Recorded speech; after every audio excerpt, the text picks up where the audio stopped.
Welcome back. Now in this video, we're going to be talking about adding basic functions through WordPress.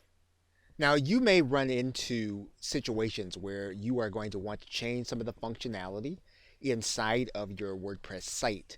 And in order to do that, you are going to be looking to change some of the plugins.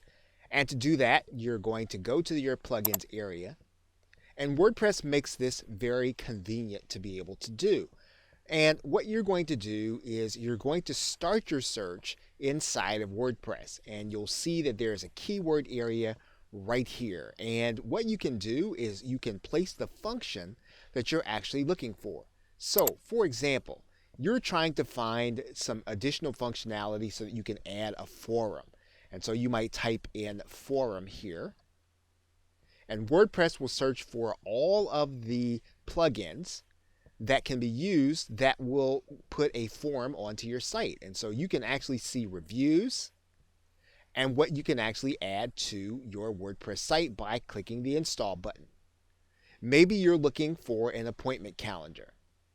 And so you're going to type in appointment, and once again, you're going to see all of the functions that you can add to your WordPress site. Now, this is not necessarily going to change your entire site into this, but it will add it to your WordPress site.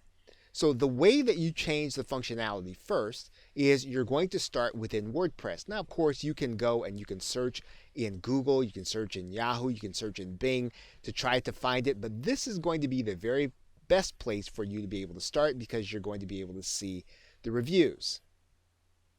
You can do the same thing with themes. You can click Add New Theme.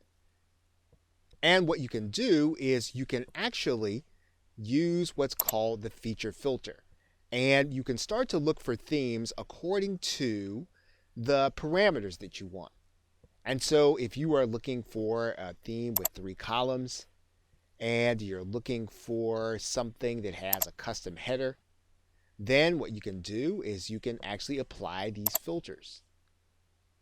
And WordPress will actually bring you back some of the themes that you will be able to use. Now, once again, all this does is change the basic look of your theme. If you want to change the functionality, you are going to want to use the plugins.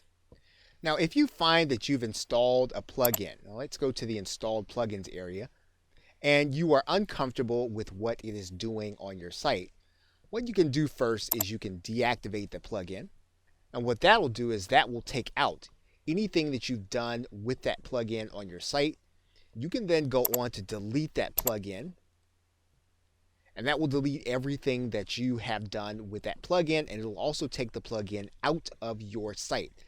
Now, in some cases, you will need to do this because your site may not do what you wanted to do once you've installed a plugin. And so one of the ways that you investigate is to go back and take out plugins that you have put in if your site was working correctly prior to your installing it. Okay, so with that, thanks, and I will see you in another video.